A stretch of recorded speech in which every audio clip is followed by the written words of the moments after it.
김용태 비대위원장 과연 그게 얼마나 자기 운신의 폭이 있겠냐 이런 식으로 비판적으로 얘기를 했습니다. 얼굴 마담이다 이렇게 평하셨죠. 그렇게 얘기를 했습니다만 이렇게까지 또 대놓고 잘라버리겠다고 나오고 막 이럴 줄은 아니 정치를 이런 식으로 해도 되나 하는 생각이 좀 들어요. 어떤 점에서? 아니 제가 지난번에 말씀드렸지만 20년째 청년 논객하고 있는 사람으로서 이렇게 청년 하면서 앞에다 갖다 세운 다음에 대충 얼굴 마담으로 쓰고 대충 욕바지로 쓰고 그런 다음 갖다 버리고 이게 몇 번째입니까? 이건 국민의힘만의 문제는 아니겠지만 국민의힘이 지금 너무 심하게 하잖아요.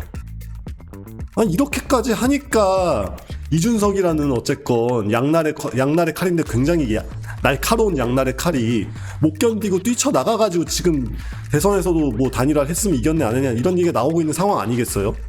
이런 식으로 정치를 하면 안 되죠.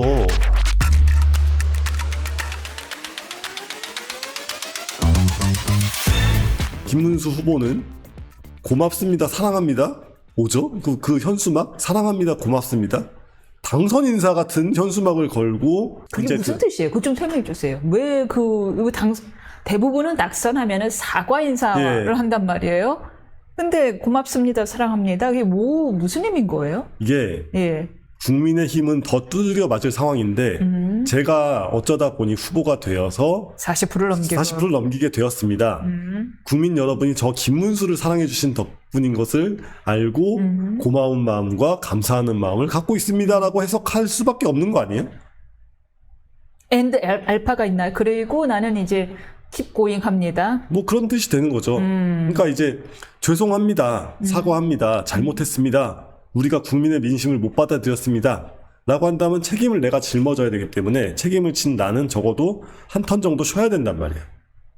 그렇죠? 그러니까 뭐 쉬거나 그러니까 쉬거나 아니면은 뭐 이렇게 뭔가 그 과정을 거쳐가지고 다시 나와야 되는데 지금 그러니까 고맙습니다, 뭐 감사합니다, 사랑합니다 이러면은 그렇죠.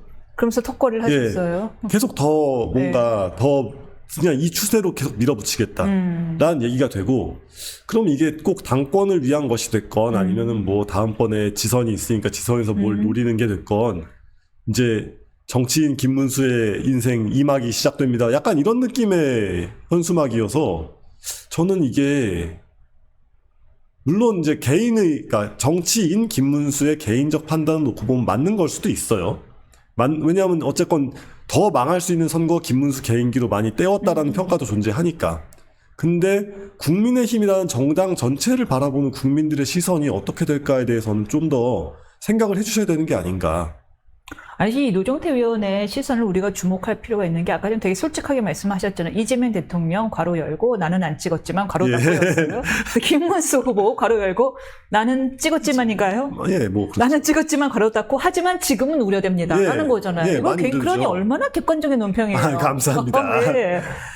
그런데 지금 그러면 미래를 생각한다라는 것이 뭐 어떤 미래를 생각하는 거예요? 지금 있는 게 당권, 지선 이거 다거든요. 근데 이 정당 전체에 대한 국민 전반에 깔려있는 불신을 조금씩 불식시키지 않으면 앞으로 어떤 큰 선거를 마주하더라도 굉장히 큰 디스어드밴티지를 안고 싸울 수밖에 없는 당이 된단 말이에요.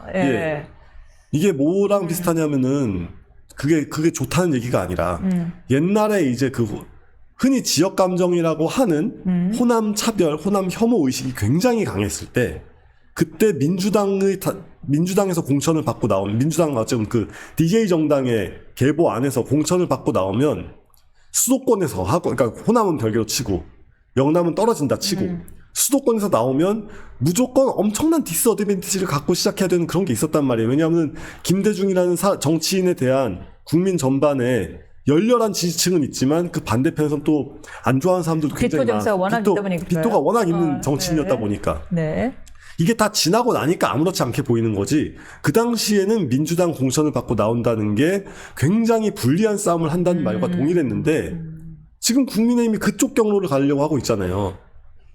그러니까 국민의힘의 공천을 받으면 여태까지는 국힘을 간판을 달고 나오면 할만하다 내지는 좋다 같은 게 있으니까 좋은 인재도 모이고 인재가 있으니까 돈도 모이고 머리도 모이고 하면서 이 수권 정당의 그 위상이 당당하게 있었던 건데 그게 허물어지다가 심지어 계엄까지 했어요. 그러면은 그 상태에서 대선을 치른 후보는 이렇게 당이 멸망각이었지만 제가 살렸는데 그게 다 국민 여러분 덕분입니다라고 얘기를 할 게 아니라 더 반성하겠습니다. 제가 더 반성하겠습니다라고 하면서 그런 식으로 국민의힘 전체를 대변하는 인물이 되어서 영향력을 확보해 나가는 게 도리에 맞죠. 그런데 거기에 대한 반론을 제기하자면 예. 이재명 모델이 있잖아요. 근데 이재명 이제 모델은 새로운 모델을 만들었고 심지어 대통령이 됐어요. 모든 관리를 다 깨부시고. 근데 그렇게 대통령이 되면은 네. 트럼프도 전화 안 해줘.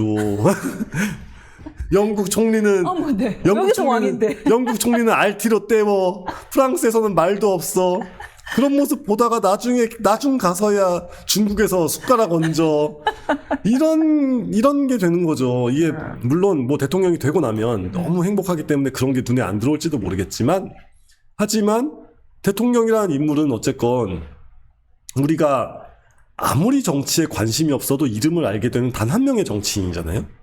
그리고 이 사람의 행보는 어떤 식으로건 어떻게건 특히 이제 우리가 이제 사람이 아니죠. 기관이죠. 그렇죠. 기관. 네, 사람이 아니라 기관이 되고 개인으로서의 삶을 모두 빼앗기면서 내 인생을 공적인 대의에 바치겠다는 생각을 조금이라도 품고 있는 사람이라면 그것에 더 이상 올라갈 수 없는 어떤 그 완벽한 결정체 아니겠어요. 그러니까 가장 확실하고 가장 좋은 방식으로 대통령이 되어서 가장 아름답게 임기를 마쳐야 될 거 아니에요. 대통령이 되는 것 자체만이 목적이 아니라. 근데 그렇다고 쳤을 때 일단은 지금의 김문수 전 후보의 행보가 본인의 이후 정치를 더 하겠다고 했을 때 거기에 도움이 될지도 미지수거니와 국민의힘 전체를 얼마나 잘 살릴 수 있느냐라고 한다면 옳지 않죠. 옳지 않다. 예. 김용태 비대위원장이 발표한 5대 개혁안이 있었습니다. 윤 대통령 탄핵 반대 당론 무효화, 대선 후보 교체, 진상 규명, 당신 민심 반영 절차 구축, 지방선거 100% 상향식 구청, 9월 초 전당대회 개최인데 이 9월 초 전당대회 개최에 대한 이야기를 해보려고요. 이 전당대회 때문에 사실 김문수 전 후보가 네. 지금 벌써 이렇게 잠깐 한 텀 쉬셔야 할 상황에 나와야 되는 거 아니냐. 지금 네. 결국 전당대회 당권. 그렇죠. 그전부터 그런 비판이 있었단 말이에요. 사실상 지금 국민의힘은 대선에 관심 없고, 8월이나 9월 중에 있으면 당선이 진짜 본선이야. 당권 네. 경쟁이라는 이야기를 했는데, 이렇게 일찍 전당대회를 치르는 것이 결국에는 당권 경쟁이 원래부터 목적이었다는 그 비판을 현실화하는 거 아니냐라는 이야기가 있어요. 그렇죠. 근데 게다가 네. 제가 지난번에 약간 비판적으로 코멘트를 하긴 예, 했습니다만 김용태 비대위원장 과연 그게 얼마나 자기 운신의 폭이 있겠냐 이런 식으로 오케이. 비판적으로 얘기를 했습니다. 얼굴 마담이다 이렇게 평하셨죠. 예, 그렇게 얘기를 했습니다만 이렇게까지 또 대놓고 잘라버리겠다고 나오고 막 이럴 줄은 아니 정치를 이런 식으로 해도 되나 하는 생각이 좀 들어요. 어떤 점에서? 아니 제가 지난번에 말씀드렸지만 20년째 청년 논객하고 있는 사람으로서 이렇게 청년 하면서 앞에다 갖다 세운 다음에 대충 얼굴 마담으로 쓰고 대충 욕바지로 쓰고 네. 그런 다음 갖다 버리고 이게 몇 번째입니까? 이건 국민의힘만의 문제는 아니겠지만 국민의힘이 지금 너무 심하게 하잖아요. 아니 이렇게까지 하니까 이준석이라는 어쨌건 양날의 칼인데 굉장히 날카로운 양날의 칼이 못 견디고 뛰쳐나가가지고 지금 대선에서도 뭐 단일화를 했으면 이겼네 안 했냐 이런 얘기가 나오고 있는 상황 아니겠어요? 이런 식으로 정치를 하면 안 되죠. 그러니까 네, 죄송한데 지금 김용태 비대위원장에 대한 비판인가요? 아니면 김용태 비대위원장을 쓰고 있는 국민의힘에 대한 국민의힘에 대한 비판이죠. 네, 아니 네. 이렇게 정말로 기왕에 당권 그러니까 이게 비대위원장을 우리는 젊은 얼굴로 맡기겠습니다라고 국민을 좀 뭐 나쁘게 말하면 국민을 좀 속이려고 한다. 고도했으며 라고 한다면 아니 방금 이재명하고 비교해보세요. 이재명은 대선 끝날 때까지는 내가 세종시에서 해수부를 부산으로 뺄 거지롱이라는 얘기 안 했잖아요. 거짓말을 할 거면 좀 그 정도까지 성의는 보여야죠. 왜냐하면 이제 지선을 앞두고 있으니까 그래 이제 대선은 끝났고 지선을 앞두고 있으니까 세종은 어차피 지선에서 우리가 이기니까 이런 생각으로 지금 그러는 거 아니에요. 근데 지금 국민의힘에 대한 전반적인 평가가 아직 덜 끝난 상태에서 지금 이제 이번 지방선거에서 만약에 더 심하게 무너진다? 이러면 지역 조직이 사라지기 때문에 그러면 그다음부터는 선거는 점점 해보나 마나한 축으로 그렇죠. 쭉쭉쭉쭉 떨어집니다. 네. 그러니까 이번 지방선거는 정말 잘 지켜야 돼요. 2025년 6월 예. 3일. 어차피 코앞이에요. 네. 코앞인데 그러면은 여기서 어떻게 해야 될까라고 했을 때 지금 아까 말씀드렸지만 국민의힘 전반의 가장 큰 먹구름은 이 당의 브랜드 자체가 너무 더럽혀져 있다는 것이고 당의 브랜드를 어떻게 살릴 것인가를 고민을 해서 그 전략을 깔고 들어가서 뭐 청년 뭐 정치인 앞에 세워놓고 뭐 꼭두각시니 많이 뭐 이런 말이 나올지언정 그래도 양두구육이라도 하는 성의를 보여야 되는 거예요. 근데 지금은 양머리도 안 걸겠다. 순수 개고기만 팔겠습니다. 뭐 이런 식으로 나오고 있는데 이래가지고 과연 지선에서 아무리 공천 잘해가지고 근데 공천 잘하는 것도 이미 좋은 후보군이 들어와 줘야 공천 신청자가 신청서를 내야 공천을 해줄 수 있는 건데 얼마나 좋은 인재들이 얼마나 승산이 승산이 없어 보이는 정당에 좋은 인재가 들어오기 쉽지 않죠. 그렇게 되지 않을까 하는 우려가 몹시 큽니다.